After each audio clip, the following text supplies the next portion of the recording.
Access denied.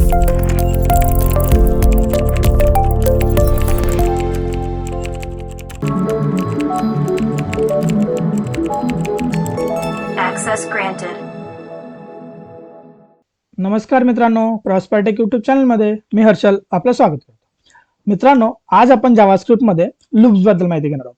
आपण मागच्या व्हिडिओमध्ये काय बघितलं तर आपण मागच्या व्हिडिओमध्ये स्विच केस बद्दल माहिती घेतली. स्विच केसचा वापर यासाठी होतो ज्यावेळेस आपल्याला काहीतरी सिलेक्टिव्ह पर्पज यूज करायचा असेल तर आपण स्विच केसचा वापर करत असतो.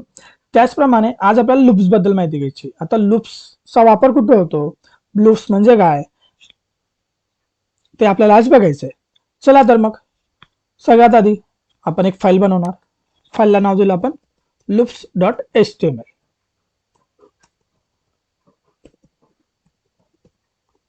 आता लूप्स म्हणजे काय, लूप्स म्हणजे काय, set of instructions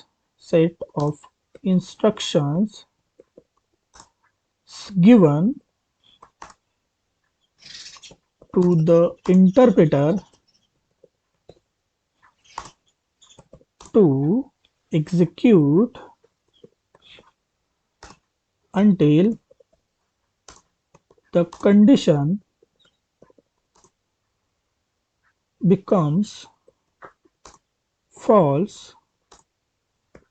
is called loops. Loop म्हणजे काय, आपल्याला एखादा टास्क रिपीटेड करायचा असेल, रिपीटेडली तो परत परत परफॉर्म झाला पाहिजे. कुठपर्यंत, जोपर्यंत आपण त्याला एक कंडिशन अप्लाय करणार, जोपर्यंत ती कंडिशन फॉल्स होत नाही तोपर्यंत त्याने कंटिन्यू तो टास्क परफॉर्म केला पाहिजे, त्याला आपण लूप्स असं म्हणतो. म्हणून आपण दिलेलं आहे set of instructions given to the interpreter execute until condition become false. म्हणजे जोपर्यंत कंडिशन फॉल्स होत नाही तोपर्यंत तो कंटिन्युअसली फिरला पाहिजे. म्हणजे आपल्याला एखादा टास्क रिपीटेडली कॉल करायचा असेल तर आपण लूप्सचा वापर करतो. त्याचा बेसिक पर्पज काय आहे लूपचा, जो आपला कोड असतो. आता समजा आपल्याला काहीतरी H1 H2 असे टॅग्स येतात, ते मल्टिपल टाइम्स मध्ये आपल्याला हवे असतील. समजा आपल्याला H1 जो आहे तो 10 वेळेस प्रिंट करायचा आहे. ओके, तर आपण काय करणार, H1 ला 10 वेळेस प्रिंट करणार. कसं लिहिणार आपण त्याला, इथं घेणार आपण H1, याच्यामध्ये लिहिलं आपण हाय, असं आपण H1 असं 10 वेळेस लिहत जाणार. बरोबर, त्यावेळेस तो 10 वेळेस परफॉर्म होणार. पण हा काय होतो, इथं आपला कोड हा डुप्लिकेट होतोय. भरपूर वेळेस आपल्याला 10 वेळेस तो कोड लिहायला लावला. हे जे वर्क आहे ते आपल्याला कमी करायचे असेल, याचे जे रिपीटेशन आहे ते कमी करायचे असेल त्यावेळेस आपण लूप्सचा वापर करतो. ओके, हे होतं आपलं लूप्स मध्ये. आता लूप्स मध्ये 3 टाइप्स असतात. कुठले कुठले, पहिला असतो तुमचा व्हाईल लूप, दुसरा असतो तुमचा फॉर लूप,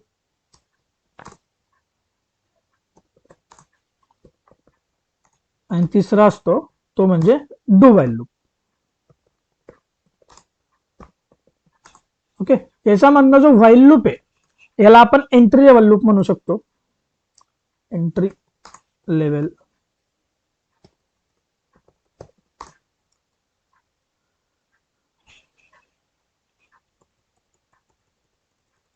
याचा मधला जो व्हाईल लूप आहे त्याला आपण एंट्री लेवल लूप म्हणू शकतो. एंट्री लेवल किंवा टॉप टेस्टिंग म्हणू शकतो किंवा प्री टेस्टेड म्हणू शकतो. हे आपलं कोणाकोणाला म्हणू शकतो आपण, तर व्हाईल लूपला म्हणू शकतो, आणि फॉर लूपला पण आपण असंच म्हणू शकतो, एंट्री लेवल, टॉप टेस्टिंग किंवा प्री टेस्ट. पण जो डू व्हाईल लूप आहे हा आपला एक्झिट लेवल लूप असतो. एक्झिट लेवल किंवा बॉटम टेस्टिंग किंवा पोस्ट टेस्ट या पद्धतीने आपण त्यांना म्हणू शकतो डू व्हाईल लूपला. ओके, आता आपल्याला या तिघांबद्दल एक्झाम्पल बघायचे की आपल्याला नेमकं आपल्या कोडमध्ये वेबसाईट डिझाईन करताना याचा वापर कसा करू शकतो. आतापर्यंत तुम्ही C++, पायथन, जावा याच्यामध्ये लूप्स वापरले असतील, पण त्याच्यामध्ये आपण काय केलं असेल, एक पर्टिक्युलर नंबर घेतला असेल, नंबर आहे 1 to 10 प्रिंट करायचा आहे, टेबल प्रिंट करायचा आहे, यासाठी आपण त्याचा वापर केला असेल. पण आपल्याला वेब डिझाईन मध्ये याचा यूज करायचा आहे, तर वेब डिझाईन मध्ये नेमका याचा वापर कसा केला जातो ते आपल्याला आता बघायचं. तर आपण आता पहिला एक्झाम्पल बघणार आहोत, तो म्हणजे व्हाईल लूपचा. आपण इथे एक फाईल बनवली, फाईलला नाव दिलं while.html. ओके, इथं आलो. आता वेब डिझाईन मध्ये याचा वापर कुठं होणार, वेब पेज बनवताना. तर ज्या वेळेस समजा आपल्याला H1 आहे, आपण जे आता मगाशी बघितलं तोच एक्झाम्पल आपण बघू. H1 मध्ये समजा आपण हाय प्रिंट केलं, ओके, सेव्ह केलं, या प्रोग्रामला आपण एक्झिक्यूट केलं. इथं एक हाय प्रिंट झाला H1 मध्ये. ओके, आता आपल्याला काय करायचं आहे, हा H1 आपल्याला 10 वेळेस हवा आहे. मग आपल्याला काय करावं लागेल, हा H1 ला सिम्पली आपण 10 टाइम्स प्रिंट करणार, जेवढ्या वेळेस हवा असेल तेवढ्या वेळेस प्रिंट करणार.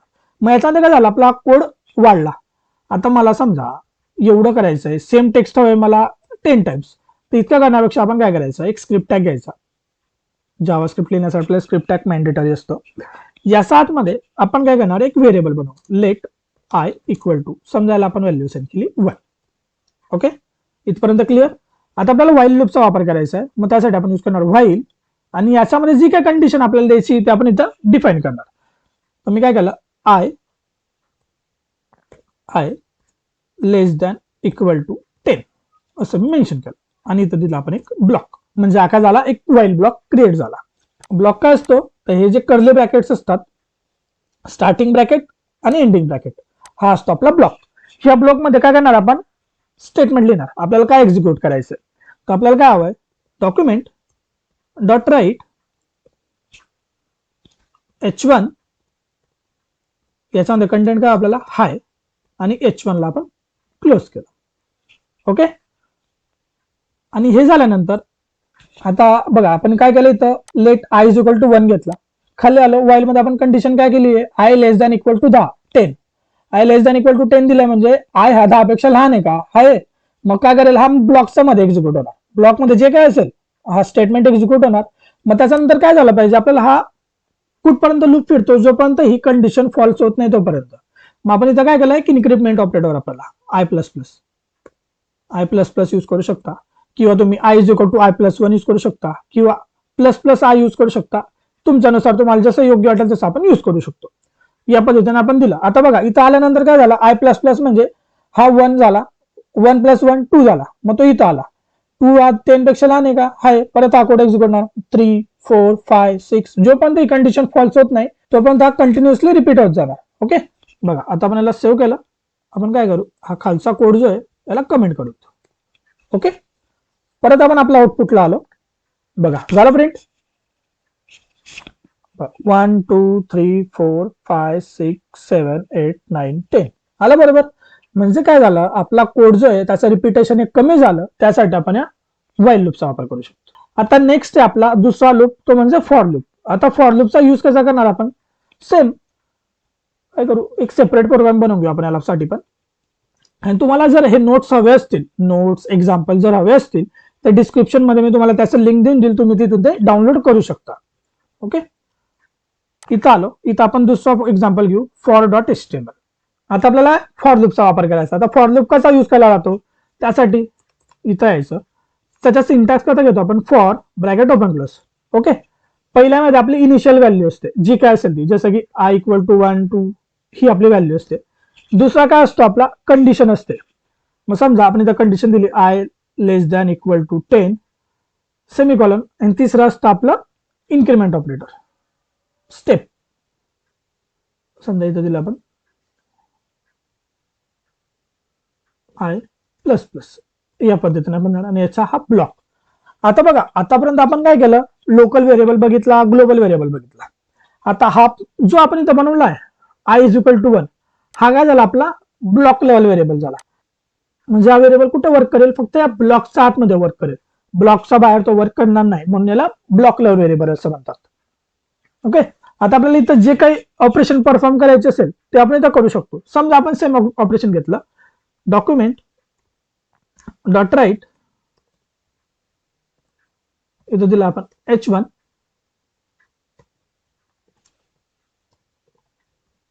हॅलो स्लॅश H1, सेव्ह केलं आणि प्रोग्रामला आपण एक्झिक्यूट करू. हे बघा आला, hello hello hello hello hello hello hello, या पद्धतीने आपण प्रिंट करू शकतो. असं आपण व्हाईल लूपचा आणि फॉर लूपचा वापर आपल्याला करता येतो. पण समजा तुम्हाला असं म्हणायचं असेल की सर ठीक आहे, हा कंटेंट सेम येतोय, आपल्याला इथं दुसरा काय ऍड करता येणार का, हो आपण इमेज घेऊ शकतो. इमेज टॅग जर आपल्याला वाटला तर आपल्याला इमेज टॅग इथं घेणार. समजा इथं घेतला image IMG image tag SRC equal to, समजा एखाद्या इमेजचं आपण इथं नाव दिलं JS underscore unary underscore ternary dot png. Okay, आणि मग याच्यामध्ये आपण याला विड्थ आणि हाईट पण असाइन करून दिले. Width is equal to 200 pixel, height is equal to 200 pixel. Save केलं आणि परत आपण इथे चेक केलं. हे बघा आले 1 2 3 4 5 6 7 8 9 10 या पद्धतीने. ओके, जर समजा तुम्हाला वाटलं की इमेज सारखा नको आपल्याला, इमेज आपल्याला चेंज करायचं आहे, म्हणजे इथं वेगळी इमेज आली पाहिजे, इथं वेगळी इमेज आली पाहिजे, इथं वेगळी इमेज आली पाहिजे, मग त्यावेळेस आपण काय करू शकतो का असं? हो, करू शकतो. मग त्यासाठी आपल्याला काय करावं लागेल? ॲरेचा वापर करावा लागेल. जे आता पुढे टॉपिक येईल आपला ॲरेचा, त्यावेळेस आपण ते एक्झाम्पल बघू कसं करू शकतो आपण. त्यावेळेस या ठिकाणी आपण एक ॲरे बनवून घेणार. इथं आपण बनवून घेणार, समजा let A is equal to, array define करण्यासाठी आपण स्क्वेअर ब्रॅकेटचा वापर करतो. याच्यामध्ये जेवढे काही आपले इमेजेस असतील त्यांचं नाव आपण इथं मेन्शन करून देणार. मग याच्यामध्ये काय केलं मी, लोगो 1 डॉट jpg, आपले जे काही इमेजेस असतील त्यांचं नाव आपण इथं मेन्शन करून देणार ॲज अ स्ट्रिंग फॉर्मॅटमध्ये. हा झाला आपली पहिली इमेज, कॉमा दुसरी इमेज, कॉमा तिसरी इमेज, कॉमा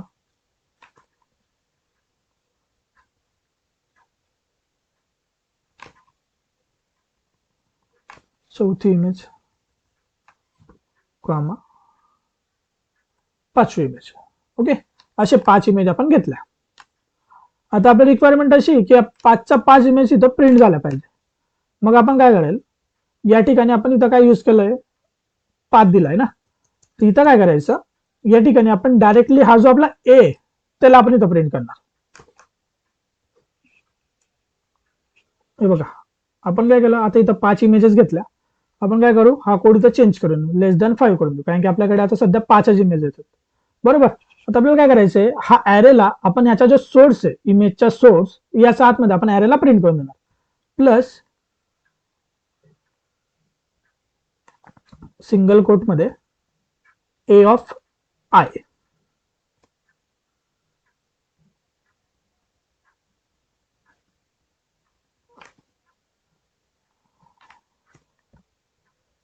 ओके, फाईलला सेव्ह केलं, परत आउटपुटला आलो.